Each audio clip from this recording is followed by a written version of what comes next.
Eu, pela manhã, fiz o lançamento aqui do livro O Alvo, e eu vou continuar ministrando sobre isso. Semana passada, eu falei um pouquinho sobre o livro Aliança de Almas. É um livro que eu tive toda a alegria de escrever, e interessante como é que você vai acumulando, através da jornada da fé, através da caminhada pastoral, através do cuidado com o rebanho, experiências, mas acumulando elas junto com a própria palavra de Deus, que dá saída para os becos que a gente acha que não tem saída, e para aquelas histórias que são aparentemente deformadas, mas que Deus embeleza e deixa uma história linda e transformada.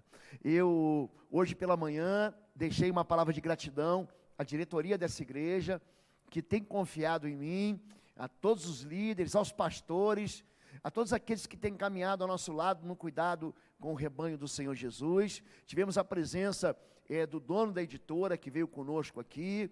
Nós tivemos a presença da minha editora-chefe. Eu quero dizer que é com alegria que eu tenho ministrado ao coração dessa igreja. Hoje eu quero continuar falando, agora à noite, sobre aquilo que a gente não terminou de falar pela manhã, e complementando aquilo que também nós falamos durante todo esse mês de maio, que é o mês da família. Esse livro, Cuidado, Proteção e Libertação, ele vem coroar um espaço, vem trazer respostas numa área que existem muitas lacunas, que é a questão do pastoreio infantil, do cuidado e da prevenção contra o abuso infantil e da libertação infantil. Pouca gente se atreve a entrar dentro dessa área, porque existem muitas pessoas feridas e muita gente que foi machucada dentro da sua própria casa.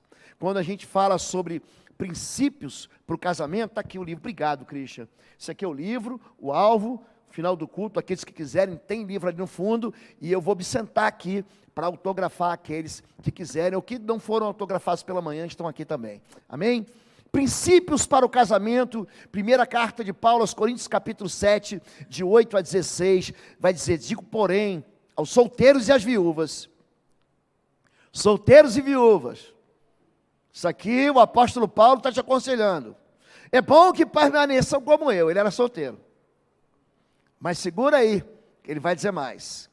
Mas se não consegue controlar-se, devem casar-se, pois é melhor casar-se do que ficar ardendo de desejo.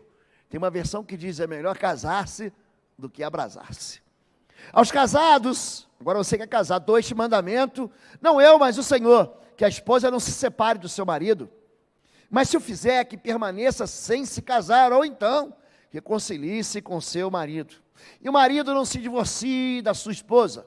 Aos outros eu mesmo digo isto, e não o Senhor: se o irmão tem uma mulher descrente, e ela se dispõe a viver com ele, não se divorcie dela. E se uma mulher tem marido descrente, e ele se dispõe a viver com ela, não se divorcie dele. Pois o marido descrente é santificado por meio da mulher. Aí, mulher, o teu marido é santificado por você. E ele continua: e a mulher descrente é santificada por meio do marido. Então, marido, a tua esposa também é santificada por você. Ele continua: se assim não fosse, seus filhos seriam impuros, mas agora são santos. Todavia, se o descrente se separar, que se separe. Deus nos chamou, em tais casos, o irmão, a irmã, não fica embaixo da servidão, diz que fica livre. Isso aqui é o repúdio, foi aquilo que nós tratamos na semana passada. A repudiada fica livre. E ele continua: Deus nos chamou para vivermos em paz. Você, mulher, como sabe se salvará o seu marido? Ou você, marido, como sabe se salvará a sua mulher? O texto de 1 Coríntios capítulo 7, ele vem como uma resposta. Paulo escreve para a igreja de Corinto, porque haviam decisões que deveriam ser tomadas, e naquele ambiente secular, aquele ambiente pagão, onde a igreja floresce, era um ambiente de conhecimento grego, onde havia muita imoralidade. Os irmãos então escrevem uma carta para Paulo deixar mais claro aquilo que Jesus já tinha dito. Jesus, ele pega e coloca a régua lá em cima, quando ele diz: ouviste que foi dito aos antigos, não adulterarás. Eu, porém, vos digo, qualquer que olhar com intenção, olhou com intenção, você adulterou no coração. Ele não está dizendo que se você olhar para uma pessoa bonita, seja homem, seja mulher, é adultério. Não é isso. Você acha o belo belo porque é belo. E se você acha o feio feio, é porque ele é feio. Mas se você acha o belo, e aí você no teu coração começa a imaginar e a conspirar e a pensar que você está tomando conta dessa pessoa, ou está sim tomando uma intimidade com ela licenciosa, então ali você pecou. Então, tudo funciona dentro da nossa mente. Mas aí Jesus, ele é perguntado também, em Mateus 19, e os fariseus perguntam, é lícito dar carta de divórcio à mulher? E aí Jesus não responde sobre divórcio, ele responde sobre casamento e sobre a lealdade dentro do casamento. Você sabe o que foi escrito? Olha, no princípio Deus criou o homem e a mulher, então o homem deixará pai e mãe, se unirá à mulher, e eles serão uma só carne. Então são duas pessoas que se tornam um só corpo, com duas almas. Daí que vem o termo, eu expliquei na semana passada, aliança de almas. É quando você faz uma aliança que ela não pode ser mais quebrada, porque o que Deus uniu, o homem não separe. Mas Jesus, ele abre exceção quando os discípulos, não, os fariseus fazem uma segunda pergunta. Senhor, então por que Moisés autorizou da carta de repúdio, carta de divórcio? Aí Jesus responde, por causa da dureza do vosso coração. Então o casamento, ele tem uma muralha de proteção, mas é de proteção, não é de prisão. Aqui a resposta diz da seguinte maneira, você está casado, pastor, meu casamento é insuportável. Não é que você é um infantil, que casou há 2, 3 meses, 1 ano, não é isso. Você está numa jornada, ele é, pastor, existe uma resposta para isso? Está aqui, eu não sei se a resposta você consegue engolir, porque eu vou te falar, a resposta de Paulo, para muita gente que quer pecar, é indigesta. Tem gente que já está pedindo para se separar, como se houvesse permissão para se casar de novo, porque ele já está de olho, ou ela já está de olho em outra pessoa. O casamento é insuportável? 1 Coríntios capítulo 7, 10 a 11, se separe e fique solteiro. Aí eu volto para Mateus 19, quando Jesus diz, uns se fizeram eunucos, porque nasceram eunucos, outros foram feitos pelos homens, e os outros, eles escolheram assim. Tem gente que se separa e fala assim, eu não quero mais casar, acabou para mim. Se fez eunuco. É gente que escolhe ficar sozinho. Como diz o ditado, melhor sozinho do que mal acompanhado. Ou está na Bíblia, em Amós 3,3. Andarão 2 juntos, se não estiverem de acordo. Agora, se você não quer ficar solteiro, arruma uma reconciliação. Se conserte no seu casamento. Número 2. Eu estou casado com um não cristão. Eu casei, eu era crente, eu sabia que ela não era crente. Eu era crente, eu sabia, você, mulher, sabia que o moço não era crente. Você sabia disso. Ou então, vocês dois não eram crentes, e um de vocês se converteu no caminho. Então, você crente está casado com um não crente. 1 Coríntios 7, de 12 a 13. É rebeldia se casar com um incrédulo. Chama-se julgo desigual. É isso que Malaquias capítulo 2 diz, quando ele fala, Judá profanou o santuário do Senhor, porque se casou com a filha do Deus estranho. Nós, aqui dentro de nós, há um santuário, um lugar onde só Deus habita. E você não pode trazer para o seu coração uma aliança com a iniquidade. Então, casar com ímpio é sim rebelião. Agora, sim, a pessoa está casada com um não cristão, então eu devo permanecer casado, pois a conversão não altera a aliança. Estão entendendo? Pastor, mas ele é macumbeiro, mas ele é feiticeiro. Queridos, prestem atenção, se há um casamento de lealdade dentro de casa, a mulher sozinha, ela santifica o marido. E o marido sozinho, santifica a esposa. Todo mundo entendeu aqui, gente? Está claro? O apóstolo Paulo está deixando claro para a gente? Eu estou tentando desenhar para você. E aí um terceiro ponto. Eu devo investir num casamento misto? O incrédulo é trazido para perto de Deus. É isso que 1 Coríntios 7,14 diz. O incrédulo é santificado e os filhos são incluídos na bênção. Se não fosse assim, os seus filhos não seriam, diga, santos. Os filhos são santificados. E você não sabe se teu marido ou tua esposa vai se converter. Então a tua fé, ela pode alcançar um incrédulo. E aí ele dá o quarto ponto. E se o incrédulo se recusa a conviver? Pastor, me casei com uma mulher, ela não quer saber de Deus e também não quer saber de mim, e ela quer vazar. Aí existe o repúdio, repúdio.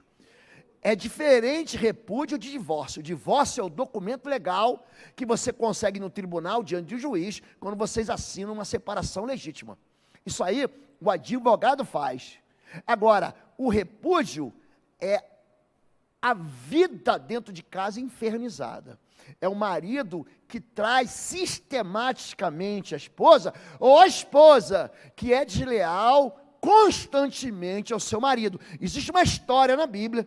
É o único casamento na Bíblia que Deus manda casar. Você vai casar com você. Portanto, essa história de vamos orar para que Deus revele se a gente vai namorar, isso não é de Deus. Amém, gente? Nós vamos orar para Deus revelar. Não. Você é moço, gostou da moça, quer casar, casa, mas você vai casar para sempre. Então, antes de você botar o pé no altar, presta atenção. Porque se você não prestar atenção direito, havia um pastor meu, já no Senhor, ele dizia o seguinte: olha, abra os olhos antes de casar. Porque depois que você casar, você vai ter que fechar os olhos. É isso aí, meu chapa. E não adianta, porque a maquiagem não vai resolver. A vida como ela é, então resolva antes. Cuidado, porque a decisão que você vai tomar, ela tem uma validade, ela tem uma legitimidade diante do Senhor e no mundo espiritual. Agora, se você for abandonado, então o cônjuge crente fica livre do jugo desigual. É isso, você não está mais em servidão, você está livre. Pronto, vocês entenderam isso? Então, quando a Bíblia fala sobre casamento, ela também fala aquilo que a gente vai esperar. Você ficar casado é insuportável? É. Mas viver na culpa da separação também é. Então, os dois passos, e aqui eu vou dar para você uma direção, para você não achar, não pastor, não achei a minha tampa da laranja, a minha outra metade, minha tampa da panela. Tampa da laranja não, porque laranja não tem tampa, quem tem tampa é panela. Eu não achei aqui aquela pessoa que é minha alma gêmea, que é a outra bobagem. Então o casamento ele é construído, e nós vamos dar aqui pelo menos 10 razões para que você permaneça dentro de uma aliança saudável. Por quê? Porque 91% de todo mundo que se separa tem sentimento de fracasso. Tem sentimento de ausência de bênção, tem sentimento de culpa, tem sentimento de maldição, tem sentimento de derrota. 91% de toda essa história do casamento nofal, aquele casamento sem culpa, que começou lá naquela revolução de Woodstock, quando o movimento hippie chegou e as mulheres queimaram os sutiãs e foi liberado o sexo livre. Nesse movimento começou uma desgraça. E aí tem gente que entra no casamento e fala assim: não, se não deu certo eu separo e parto para outra. Vocês não sabem, ou sabem, a dificuldade e a luta que é no coração de alguém que casa, tendo uma esperança que ela morre. Preste atenção nisso. Todo divórcio é acompanhado por um espírito de morte. Todo divórcio te leva a um lugar de luto.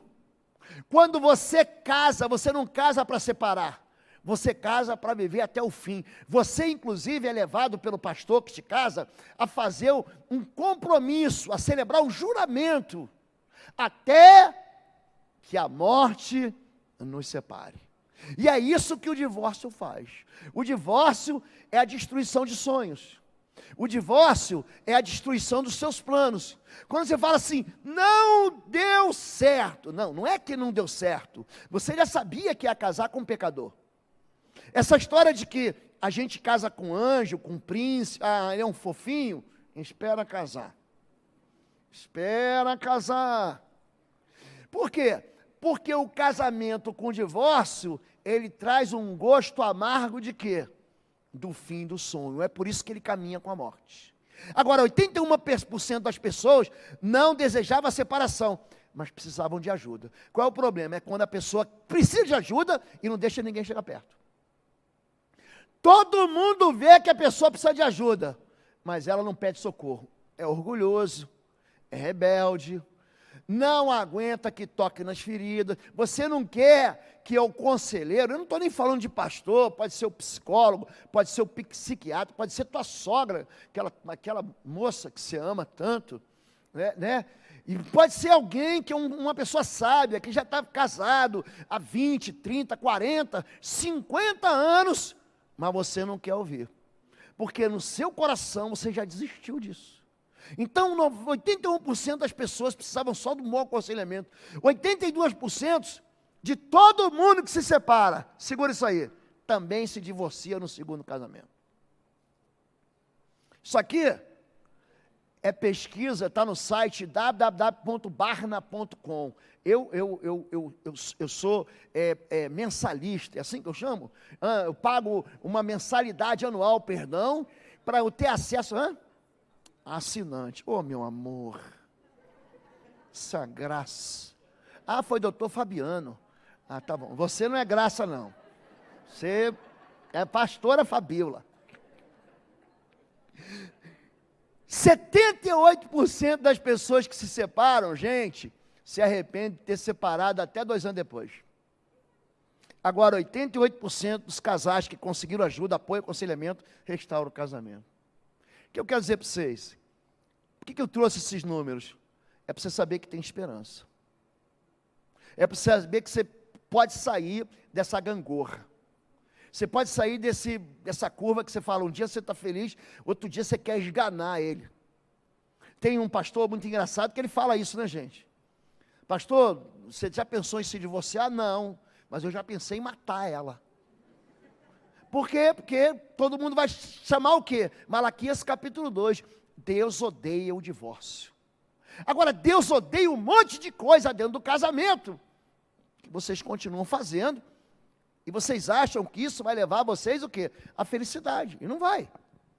O apóstolo Paulo, ele fala para aqueles que não são casados. Então, segura aí, meu irmão, minha irmã, essa palavra não cabe no meu coração, mas quem sabe cabe no seu. Você está casado? Não procure separar-se. Procurar aqui é buscar desculpa, buscar conselho. E aí, me separo? Você acha que eu devo me divorciar? Porque tem gente que está esperando só um empurrão.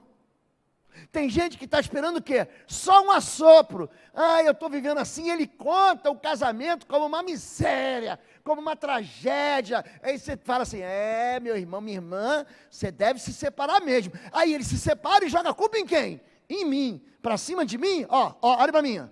Para cima de mim não. Você não casou? Agora chupa essa manga aí, meu irmão. Você não casou, minha irmã? E segura as pontas. Quero me separar. Se separe. A Bíblia proíbe o divórcio, gente? Olha para mim.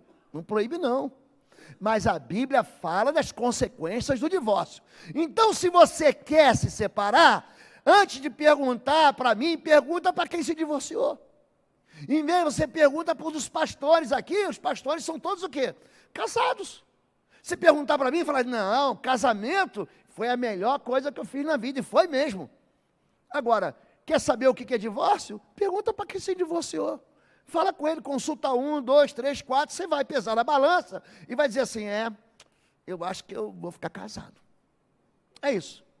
E ele continua, mas se vier a casar-se, não comete pecado. Então você é solteiro, eu sou pastor casamenteiro, eu quero muito casar vocês. Já que fiz muitos casamentos, tem até um livro pronto.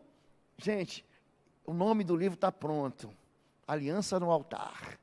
São sermões que eu ministrei em casamentos que eu fiz. Gente, eu casei um engenheiro químico com uma advogada. Um trabalha com a química, outro trabalha com a lei. As leis do amor e a química do coração. Eu casei um gerente de banco, gerente de investimento de banco, com uma turismóloga formada em turismo. E eu preguei viajar e investir no país do amor. Então, quando eu preparo um sermão que é diferente para todo mundo, para marcar aquela história de amor que está sendo celebrada naquele altar. Agora, se uma virgem se casar, também não comete pecado, mas aqueles que se casarem enfrentarão muitas dificuldades na vida. Casamento é moleza, gente? Enfrentarão o que, gente? Não é para infantil. Casamento não é para adolescente, não é, gente, casamento é para gente madura. Ele está avisando que o negócio vai ficar feio, que a chapa está esquentando aqui.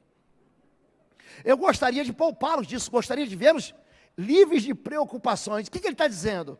Escreve aí. Tu vai arrumar para a cabeça, meu irmão. Não posso escrever assim, apóstolo Paulo. Então bota aí, gostaria de poupá-los desse sofrimento. Pronto. Gostaria de vê-los livres de preocupações. O homem que não é casado preocupa-se com as coisas do Senhor, em como agradar o Senhor. A mulher que está ligada ao seu marido, está ligada ao seu marido, enquanto ele viver. Mas se seu marido morrer, ela é viúva, ela estará livre para se casar com quem quiser, contanto que seja o quê, gente? Crente. Ou seja, se você errou uma vez, não vai errar duas vezes. É isso que ele está dizendo. Então, só para os fortes, só para crente solteiro forte, casado, tua vida está resolvida, já passamos nas lâminas passadas. Para você que é solteiro, o que Paulo está dizendo? Não se case. É isso que ele está dizendo. Não se case. Agora aguenta aí, não é só isso não. Calma, não sai daqui desesperado, calma. Porque tem gente que quer casar, está jejuando, está orando e está buscando uma resposta da misericórdia do Senhor. Hoje, aliás, gente, eu almocei com uns amigos, almocei com um rapaz que não tem assim, ele tem uma beleza fraca, assim, sabe? É uma maneira muito gentil de falar que ele é feio. Né? Um moço feio, mas está namorando uma menina linda. Eu falei, aqui se cumpre a palavra do Senhor. Porque aquele que encontra esposa para si encontrou a misericórdia do Senhor. Mas esse irmão, ele encontrou a misericórdia de verdade. Porque ele é prejudicado na beleza. E a moça é muito bonita, muito bonita. Mas vamos seguir em frente, que o assunto não é esse. Então, só para os fortes. Tem uma situação que não está boa, a situação presente, não se case. Cuidado. Por que razão? Por causa do sofrimento, por causa das preocupações, por causa dos boletos, porque o teu filho vai acordar de madrugada, às 2, às 3, e gente, quando você estiver pronto para sair para o culto, ele vai ter sujado a fralda, você vai ter que voltar, e você vai estar cantando no louvor. Gente, são as preocupações. Qual é a terceira razão? Não se apegue a nada desse mundo, ou seja missionário que nem eu. Ele está dizendo isso porque Paulo, ele larga tudo. Aí ele sai de Jerusalém, ele vai para Antioquia, e ele vai subindo as cidades gregas, ele entra em Troade, ele é apedrejado, ele vai para Mileto, toma uma surra, e ele não tem que prestar conta para ninguém em casa. Onde é que você estava essa hora? Você volta todo arrebentado, todo apedrejado, todo machucado, já estava no boteco bebendo de novo, apoiando os bêbados. Não, eu estava pregando o evangelho, e aí cheguei numa quebrada, numa boca de fumo, e alguém me bateu, é isso. Número 4, não invista em um mundo desintegrando. É isso que Paulo fala, mas isso não é para todo mundo. Então, Jesus mesmo disse, essa palavra não cai para todo mundo. Tem uns que foram feitos eunucos pelos homens, outros assim fizeram. Agora, quem aguenta, isso aí aguenta. Eu não aguento, eu quero casar, eu casei e vou ficar casado, pronto. Eu preciso estar casado, eu não aguento ficar sozinho. Vocês entenderam isso, gente? Então, isso não é para todo mundo. Agora, se você é celibatário, você é celibatário. Por quê? Porque tem aquele sujeito da igreja, tem aquela moça na igreja, não aqui, na outra igreja. Pensa no moço namorador. Pensa no moço que, não, eu estou aguardando no Senhor, mas aí ele não pode ver o rabo de saia. Ele não pode ver a moça bonita. Não, pastor, é que rolou a química. Não rolou a química, não. Aprende a tomar um banho frio. Por quê? Porque a Bíblia diz, quando Paulo escreve a Timóteo, Deus ele não tira a vontade, sabia disso? Vou perder a minha vontade, não vai. Deus não retira desejos. Você gosta de brigadeiro? Você vai continuar gostando de brigadeiro quando você se converte. Você gosta de goiabada com queijo? Você vai continuar gostando, você vai passar na padaria e vai ver aquele pão cristalizado com creme, você vai ter vontade de jogar ali dentro um requeijão, uma manteiga daquela bem salgada. Você gosta de feijoada, você vai continuar comendo ou gostando de feijoada. E aí, o que Paulo escreve a Tito capítulo 2, verso 11? Olha, Deus te dá graça para você vencer o pecado e dizer não. Por quê? Porque tem aquela irmãzinha, tem aquele irmãozinho, tem aquela moça na igreja que chega solteira e ela quer beijar as 12 tribos de Israel. Tem aquele moço na igreja, o Gideão e os 300, né? Se é celibato, se é solteiro, então leve isso a sério. Agora, se você não tem o dom de celibato, se case. Você vai se casar, certifique-se de que esse sujeito ou essa moça seja crente. Você casou, você descobriu que ele não é crente. Pastor, que bobagem. Continue casado. Porque agora você vai viver o princípio da resistência e da fidelidade. E por último, você vai casar, aí ele fala sobre intimidade sexual. Dê a satisfação física que o seu marido e sua esposa precisam. Pastor, não tenho vontade, vai no médico. Vai no médico. Pastor, não consigo. Os médicos hoje, eles têm hormônio, eles têm gente, hoje tem solução para tudo. Aonde? Dentro da ciência. E é bom que a ciência não tenha vergonha. Tem esses médicos, como é que é? Boston Medical Groups, aparece na televisão. Resolve lá a sua vida, meu filho. Bota teu esposo. Pastor, não tenho dinheiro. Minha irmã, junta dinheiro. Vende as panelas, vende o micro-ondas. Vende as rodas de magnésio. Ainda existe roda de magnésio? Você lembra da roda de magnésio? Era mais caro que o carro. Você comprava uma Brasília e botava roda de magnésio. Roda palito. Lembra dessa história, roda palito? Quem lembra disso, gente? A roda gaúcha, lembra disso? Vende as rodas gaúcho e vai resolver o teu problema para tua esposa ficar feliz. Agora, moça, para de fazer chantagem. Porque tem moça que faz chantagem. Não, se você não me der uma bolsa da VH, não tem. Como não tem?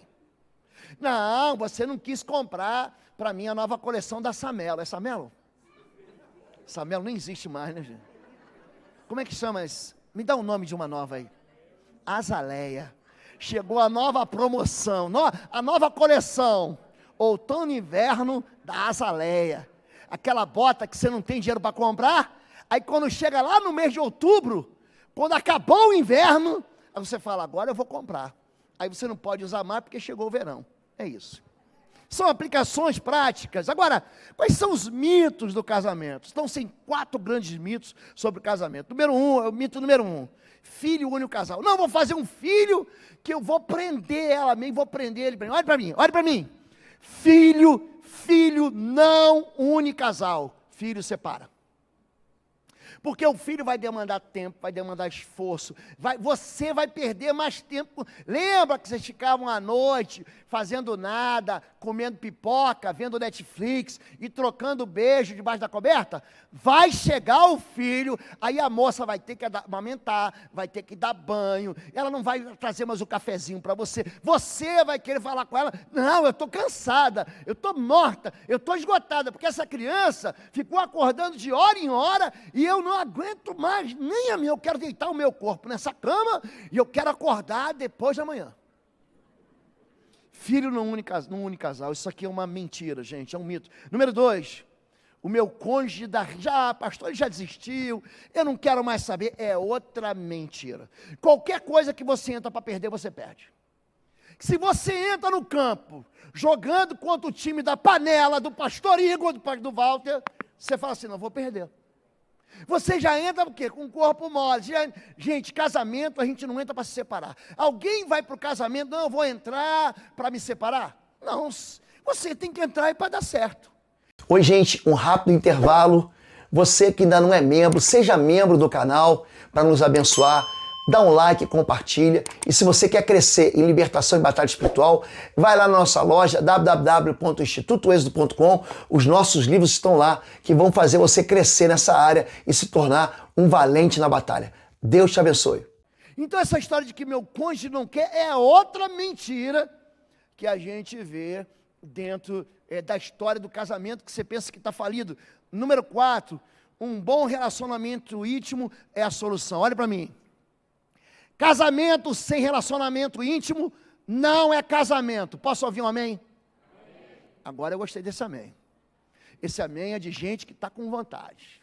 Esse amém é de gente que tem fogo.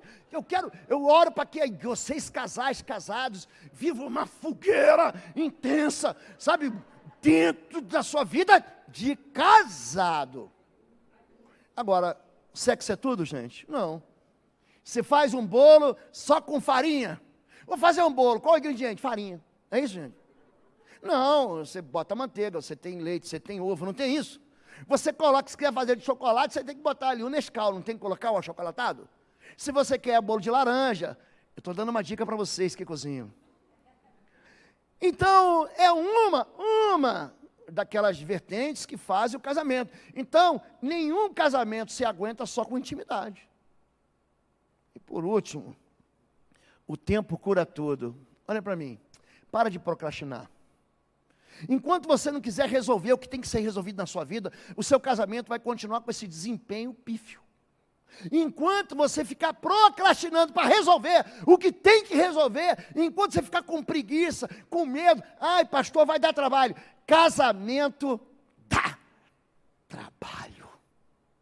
É por isso que Paulo fala, eu quero poupar vocês desse sofrimento. Mas aí, o teu coração é namorado, apaixonado, atraído. Fala, não pastor, eu não vejo nada de mal. Espera só um pouquinho que eu já volto. E aí quando eu voltar, você me diz o que é. Porque a gente se casa com quem? Com um pecador. Com uma pecadora. Como é que eu faço, pastor, para resolver? E eu tenho que falar isso em 10 minutos, porque o meu tempo vai acabar. Número 1, busque discernimento. Hipócrita, tire primeiro a viga do seu olho e então você verá claramente para tirar o cisco do olho do seu irmão. Tem muita gente que acha que o problema está no outro.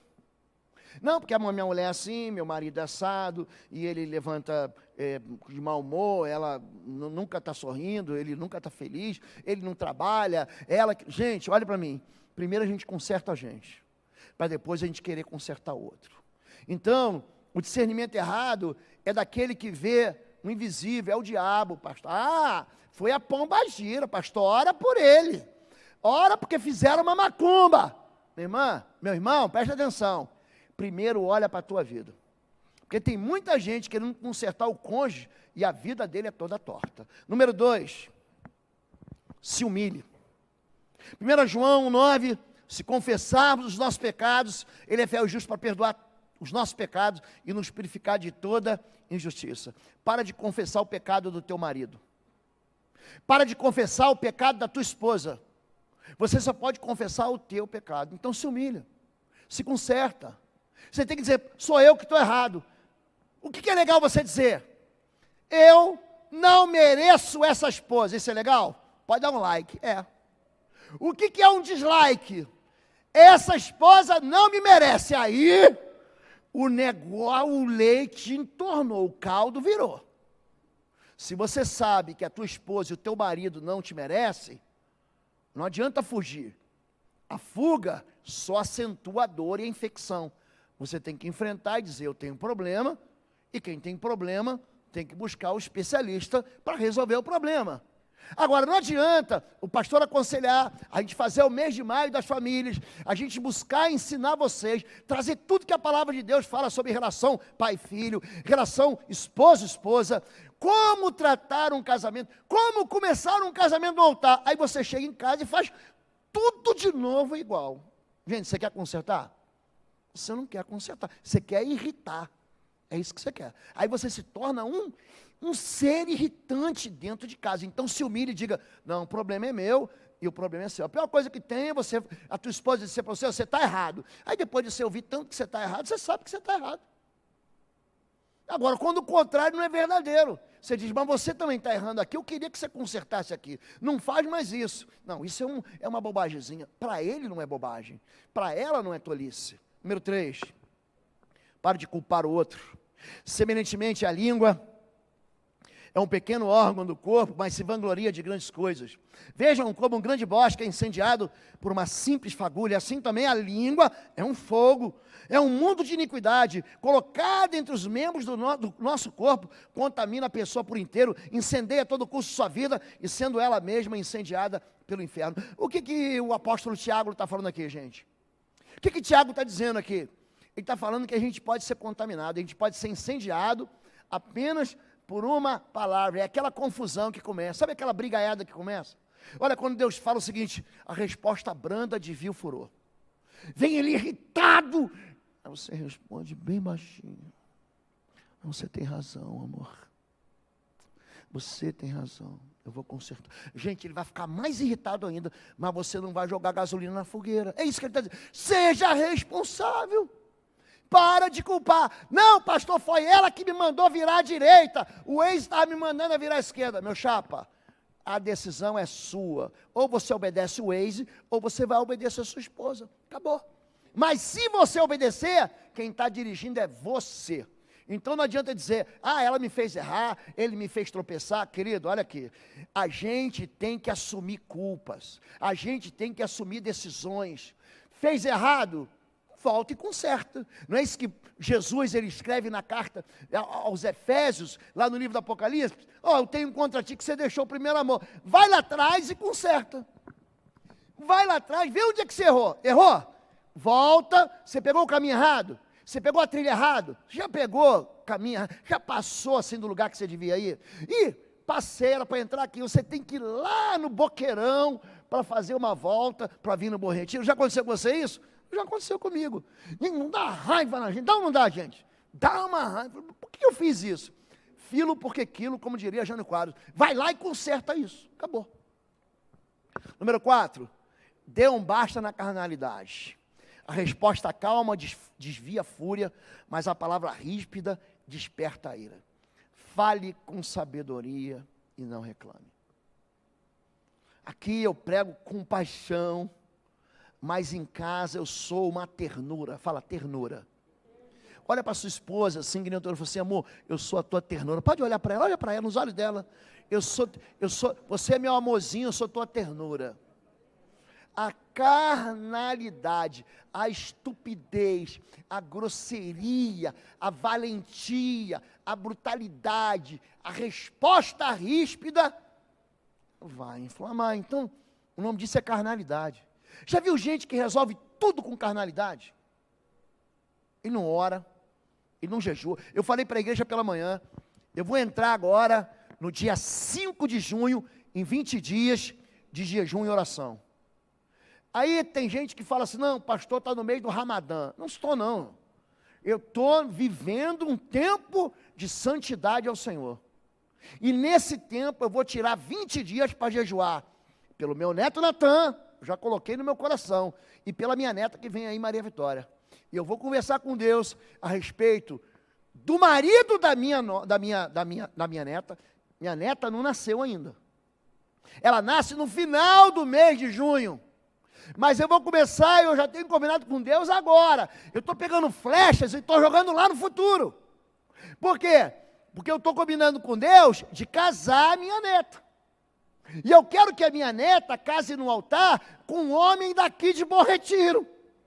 Eu estou começando a falar com Deus a respeito do estudo, do trabalho, da vida emocional, da vida afetiva, do Natan, meu neto. Então, eu não estou perdendo tempo, eu não estou deixando de experimentar o sabor do churrasco com o irmão, ou daquele bolo delicioso. Eu estou me humilhando diante do meu Deus. Isso não é carnalidade, para falar com Ele a respeito do que vai acontecer amanhã. Que muita coisa que a gente está experimentando aqui, sabe o que é? Não é vontade, não. Um planta, outro rega, mas quem dá crescimento é Deus. Então para de ser carnal. Em vez de você brigar, vai orar. Em vez de você reclamar do seu marido, eu nunca vi uma mulher chegar aqui, irmãos, Culto do quarta-feira, quero dar um testemunho. Eu reclamei, eu xinguei, eu repudiei, eu chutei, eu espravejei. E agora meu marido é uma bênção. Alguém já viu isso, gente? Começa a vir no quarta-feira, começa a orar de verdade, começa a buscar a Deus, começa a viver uma vida espiritual intensa, para ver como é que o céu não vai baixar, para ver como é que Deus não vai vir. Para com a carnalidade. Número 5. Expectativas irreais geram brigas. Melhor é morar só num canto de telhado do que com uma mulher briguenta numa casa ampla. Ele está falando assim, é melhor morar num quarto-sala do que morar numa mansão com uma mulher chata, miserável. É melhor ficar sozinho ali naquele quarto-sala do que você ter uma casa ampla, com piscina, com sauna, com sala de jantar, com sala de estar, com sala de TV, com sala de descanso. É melhor. É melhor você... Cuidado com a expectativa. Pastor, mas eu esperava que eu ia chegar em casa, ele ia chegar na minha frente, nosso filho já ia estar de banho tomado, com a lição feita, ele já ia estar pronto, a cama feita, a casa arrumada. Será que ele não está vendo, pastor, que essa pia tem prato até aqui em cima? Expectativa irreal. Você ensinou ele, você combinou com ele. Por quê? Porque tem marido, tem esposa que é casado com um Kinder Ovo. Tem sempre uma surpresa. Sabe quando você abre, o que é? Você sabe que aquele chocolate é ruim, é ou não é, gente? O chocolatezinho miserável de rim, do rim. Aí você abre, o que é? Não, pastor, recebi uma florzinha, mas de vez em quando você recebe um trator. E aí você fica esperando. Não, amanhã é o dia do nosso aniversário de casamento, e ele vai se lembrar. Gente, sabe quem lembra de aniversário lá em casa? Eu. A moça não lembra de nada. Dia 18, quarta-feira passada, nós fizemos 37 anos de namoro. Está pensando que ela lembrou? Lembra não. A gente ficou noivo no dia 13 de agosto. Essa é fácil, que é meu aniversário. Mas ela não lembra. O dia que a gente casou no civil, você lembra? Não lembra. Bom, o dia do casamento você lembra. É porque é um dia depois do aniversário do Darcy. Então, gente... Eu não espero mais disso dela, por quê? Porque isso encanta a mim, é o que gosto de fazer, o quê? As surpresas para aquilo que é inesperado. Agora não adianta você querer que teu marido, tua esposa, faça alguma coisa que ele não vai fazer, acabou. Isso gera o quê? Briga. Hostilidade é um terreno de divisão, uma casa dividida não subsistirá. Número 6, convide Deus para a sua aliança. A nossa luta não é contra pessoas. Não é ser o seu marido, não é seu adversário. A sua esposa não é sua inimiga. Algo que eu descobri na minha vida foi que a minha melhor amiga era minha esposa. E eu demorei algum tempo para descobrir isso. Como é que eu descobri isso? Quebrando a cara. Ela falava assim, ó, não se mete com esse cara aí. Eu falei, você não sabe de nada. Você não entende de nada. Quem sabe sou eu. Você é dentista, teu negócio é tapar buraco de dente, fazer canal, colocar bracket nos dentes tortos, fazer implante. O negócio é odontologia. Deixa que eu resolvo. Eu ia lá, mas eu quebrava a cara. Aí quando você quebra a cara, você volta o quê? Miudinho, né? Você não volta com a viola no saco assim, quebrei a cara. Ainda bem que eu não falava assim, mas eu não te falei. Seu melhor amigo é seu marido, meu irmão. A sua melhor amiga é a sua esposa. A não ser que a sua esposa ou seu marido seja clinicamente incapaz, tem um problema de um distúrbio alcoólico, você está bêbado, o que você fez? Você está louco? No final das contas, é você e ele. No final das contas, é você e ela. Se você cresce, vocês crescem juntos. A não ser que o seu esposo e sua esposa queiram se afogar. Eu olho para o filme do Titanic, você lembra? Da Rose e do Jack. Eu não sei como é que aquela moça deixou o rapaz congelado dentro da água, naquela tampa, naquela porta enorme de... Dava para os dois ficarem ali, dava para os dois ficarem. Mas tem gente que quer afundar. Tem casamento que quer afundar. Então, não ignore o mundo espiritual. Número 7, deixa de ser dramático. Já viu gente dramática? Irai-vos e não pequeis, não se põe o sol sobre a vossa... Gente, lidar com gente dramática. E a pessoa, criança, caiu no chão. Ninguém viu. Ele está na escola, não acontece nada, levanta, sacode a poeira, dá a volta por cima. Está em casa, está perto da mãe, está perto da avó, está perto do vô, ele caiu, ele furou o dedo com espinhos e... Aí o dramático é o seguinte, você fala, não, está tudo bem, papai limpou. Aí você incentiva o drama. Meu Deus, é capaz, gente, está saindo uma gota de sangue, é capaz de você morrer de hemorragia. Gente dramática. Como é que você lida com pessoas dramáticas? O dramático confunde fantasia com realidade. Ele vai dizer que o problema dele é pior, que o casamento dele é pior, que o marido dela é pior, que o filho dela... Ele pega assim, ele inventa. Você fala, meu Deus, só que depois você aprende a lidar com o dramático. Excesso de cobrança e multiplicação de ciúmes. Talvez você esteja casado com um dramático. Talvez o seu pai seja um dramático. Ele tem uma gripezinha e fala, pastor, estou internando, é o Covid com a varíola do macaco, que agora chegou a outra, né, gente?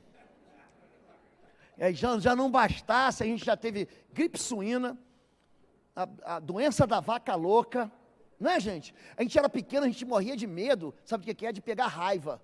Lembra, ó, cuidado com o cachorro lá, aquele cachorro está babando. Você lembra disso? Cachorro está babando, e aí o cachorro te mordia, você ia para a farmácia. Gente, era uma agulha dessa idade, assim, ó. E aí era dentro de uma seringa de metal. Vocês lembram disso, gente? Meu, daquele tempo não tinha nada. Eu entrei no quartel com 15 anos, concursado, eu lembro disso. Era uma fila, 250 jovens, era uma agulha só para todo mundo. Fila, vai passando. A mesma agulha. Gente, a gente não pegava nada, não tinha nada, saía todo mundo lá vibrando. Agora, gente, o dramático. Gente, a agulha tocou, será que eu vou morrer de tétano? Dramático. Exagerado, aumenta as dificuldades. O que ele quer chamar? Ninguém está me dando atenção, então vou criar um climão aqui para todo mundo ver. Vou manifestar um demônio aqui, pelo menos alguém, pastor. Sabe como é que é? É, gente dramática. É o hábito de se fazer de quê, gente? Vítima. Número 8. Recuse a retaliação. Aliás, Romanos capítulo 12 diz assim, não vos vingueis a vós mesmos. Deus é o vosso vingador. Se alguém te fizer mal, faz o bem. Se alguém te ferir, vai lá e oferece a outra face. Cuidem que ninguém se exclua da graça de Deus, que nenhuma raiz de amargura brote e cause perturbação, contaminando a muitos. Ó, casamento, você não pode devolver o mal com o mal. Numa aliança de amor, ó, escute essa, você pode esquecer tudo que eu estou pregando aqui, mas essa você não pode esquecer. Quem ganha uma briga no casamento, na verdade, é quem perde. Porque para você ganhar uma briga no casamento, você tem que ofender mais, você tem que ser mais cavalo, você tem que ser mais duro, e no final, aí sabe quando chega no limite da briga? Você fala, não, então tá bom. Aí vocês vão um para cada lado, e aí fica um dia, 2 dias, uma semana de bico. Você sabe quando a família está de bico? É quando a família está muito cheia de educação. Você está na mesa e fala assim, passa o sal. Mas quando você está brigado, me passa o sal, por favor. Quando há muita gentileza, a pessoa é sarcástica. A colher, você esqueceu da colher? Benzinho. Recuse a retaliação. Número 9, está acabando, só falta um. Casamento é para adultos, gente. Quando eu era menino, falava como menino, pensava como menino e raciocinava como menino. Quando me tornei homem, deixei para trás as coisas de menino.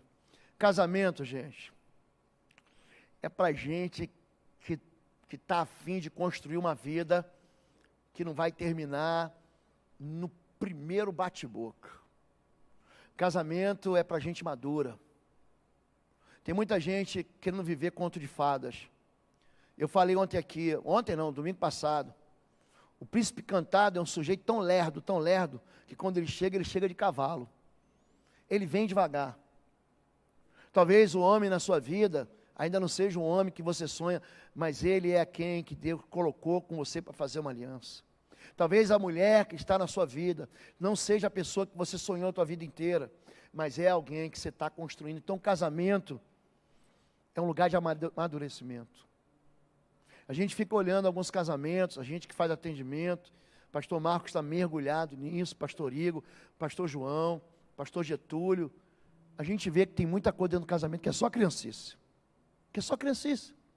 E a gente vai lá para olhar, para ouvir, para orar, para aconselhar e falar assim, calma, calma. Quando a gente fala, tudo vai se ajeitar, vai se ajeitar. Mas talvez você precise de quê? De um conselheiro capaz. E por último, aprenda com seus erros. Essas coisas aconteceram a eles como exemplos, e foram escritas como advertência para nós, sobre quem tem chegado o fim dos tempos. Ninguém é perfeito, mas ninguém precisa errar duas vezes. Você já sabe que aquilo ali vai trazer dor para você, por que você faz de novo? Você já caiu naquele buraco, 1, 2, 3 vezes, aí teu marido foi lá te tirar, a tua esposa foi lá te tirar, você vai continuar errando. Você já se meteu num negócio ruim, você fica insistindo num sonho irreal, é uma porta que Deus fechou e falou assim, eu não vou abrir. Lembra quando Deus falou com Moisés? E Moisés, não, eu quero entrar na terra prometida. Deus falou assim, Moisés, você não vai entrar, acabou. Não vai entrar. Então Deus é Deus de sim, e Deus é Deus de não. Tem coisas que a gente erra lá na lua de mel, mas que a gente não pode continuar errando agora. E aí você vai ver que os mesmos erros se repetem, e você não tem nem mais o que aconselhar, tem nem mais o que dizer, você não tem nem mais o que orar, porque ele já tem a resposta, ela já tem a resposta, mas o orgulho, a infantilidade, a criancice, a rebelião, sabe aquela pessoa que tem o nariz empinado, que olha para o alto, e eu sei o que estou fazendo, como é que você vai ter uma casa cheia da glória do Senhor, se você continua errando o mesmo erro? Casamento, gente, olha para mim, casamento é uma benção, casamento é bom, aliás, de tudo que a gente faz na vida, tudo, as duas decisões mais importantes que a gente toma, é com quem nós vamos viver até o final do nosso dia, casamento. E aonde nós vamos viver na eternidade. A melhor decisão que você faz na vida é se casar com alguém que tem o mesmo objetivo, que tem o mesmo sonho, que caminha na mesma velocidade, que quando você está triste ele te alegra, mas quando você está feliz vocês se alegram juntos. A melhor coisa que tem, gente, é você ter uma casa para ir. Gente, pensa um lugar de refúgio. O lugar de refúgio é minha casa. Pouquíssima gente visita a minha casa. Sabia disso? É o meu lugar de segurança. Eu tenho um colo para chorar. Eu tenho um ombro para me apoiar. Eu tenho alguém para rir comigo, para se alegrar comigo. Eu tenho alguém que me levanta de madrugada e fala, vamos orar, e eu oro. Tem alguém que está comigo e fala, vamos jejuar, e ele jejua. Eu tenho alguém que concorda comigo. A gente não concorda em tudo no casamento, mas a gente aprende a dividir peso, a gente aprende a combinar forças, a gente aprende que se é para lá que a gente vai. Eu não sou, e ninguém aqui é perfeito, mas a gente não pode errar 2 vezes o mesmo erro. O casamento é um lugar de segurança, de felicidade. Deus deu o casamento e falou assim, foi muito bom. Deus deu uma mulher para o homem, ele falou assim, agora eu arrebentei a boca do balão. Olha lá, homem e mulher. Mas quem é que destrói o casamento? É a gente mesmo. Aquilo que devia ser um lugar onde se encontra a felicidade. Pastor, ele não está bonito, faz ele ficar. Pastor, ela não está bem, faz ela ficar. Deus não vai colocar ninguém dentro da sua casa para te ajudar, é você e ela. Não faça do seu filho o seu remédio, não faça da sua filha a sua confidente, o seu marido é o seu confidente, a sua esposa é a sua confidente. O casamento, gente, é maravilhoso, E eu incentivei meus filhos a casar. Meu filho falou, estou apaixonado por uma moça, filha de um pastor. Ele já veio conversando comigo, é crente. Porque ele sabia que eu jamais iria abençoar um namoro, estou falando de casamento, não, com gente não crente. Ele sabia disso. Ele sabia que eu ia orar contra, que eu ia botar a mão do Senhor contra. Ele já falou, pai, ela é crente. Eu falei para ele, você tem 1 ano e meio para casar, 1 ano para casar, na verdade ele pediu mais meio ano. Agora, um pai que incentiva o filho a entrar na arena de um casamento, para ser feliz, ele é feliz ou não é, gente? É por isso que tem um monte de gente dizendo que casamento não presta, que casamento é uma instituição falida, que o casamento é coisa do passado. Não, vamos juntar. Vamos viver uma ilegitimidade do casamento, sabe por quê? Porque experimentaram fracassos, ou viveram com fracassos, e não tem coragem de recomeçar a vida. Recomeça a vida, querido. Deus é um Deus de recomeço. Recomeça dentro da sua casa. Faz uma listinha de tudo que você ama na sua esposa, e de tudo aquilo que você não gosta dela. Seja gentil. Não vai massacrar a moça. Você não gosta de algumas coisas do seu marido? Escreve lá. Você ama o seu marido? Escreve lá. E aí um dia vocês sentam. Não vai fazer isso de noite. Não se faz DR à noite, gente. À noite, é dia, chega em casa, vou chegar em casa, vou tomar outro banho quente. Toma um chá. Chá não, hoje não. Hoje nós combinamos outra coisa, né? Os casados, lembra que a gente combinou? Não se afastem um do outro. Hoje, um dia tão frio, você vai para debaixo das cobertas. Quer fazer DR? Faz DR com o tempo. Faz no momento certo. Não incendeie aquilo que já está pegando fogo. Viva uma vida de paz. Essa igreja aqui vai insistir na bênção do casamento. Essa igreja aqui vai insistir naquilo que Deus insiste. É uma família protegida e que protege. Vamos ficar em pé e vamos orar em nome de Jesus. Vamos orar. Você que está com o teu cônjuge aí, pega na mão. Pode até olhar nos olhos. Pode até dar uma abraçadinha. Eu não falei beijar, né, pastor? Eu falei abraçar, né? Olha no teu cônjuge, olha nos olhos do teu cônjuge. Você que está sozinho, pela fé você vai casar. Quem quer casar que está solitário, você ainda vai casar. Pegue na mão de quem você ama, se você está junto. Olhe realmente nos olhos, diga quanto você ama essa pessoa, o teu cônjuge, e realmente libere uma palavra de bênção sobre a vida do teu casamento, enquanto eu estiver orando aqui. Se você está aqui, o teu cônjuge não está, por algum motivo, libere uma palavra de bênção sobre ele, que vai alcançar. Vocês dois podem ficar pertinho, vocês dois. Vamos orar. Pai, muito obrigado por essa noite, Pai. Obrigado pela palavra que veio aos nossos corações, Pai.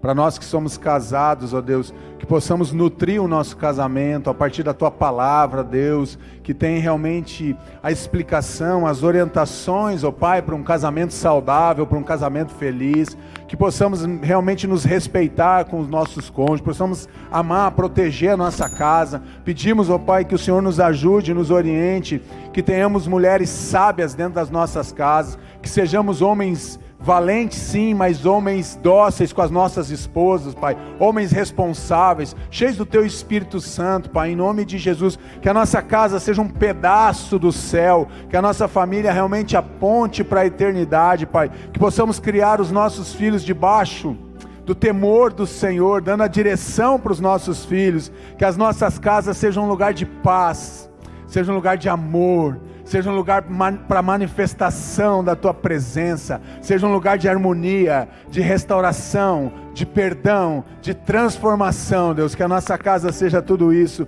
mas que a nossa casa possa apontar para o Senhor, Deus, em nome de Jesus. Queremos convidar o Senhor, Deus, para que cada manhã o Senhor faça parte da nossa aliança, do nosso casamento, do nosso matrimônio. Abençoe a Tua igreja, abençoe os casais, abençoe as famílias, em nome de Jesus, amém, amém.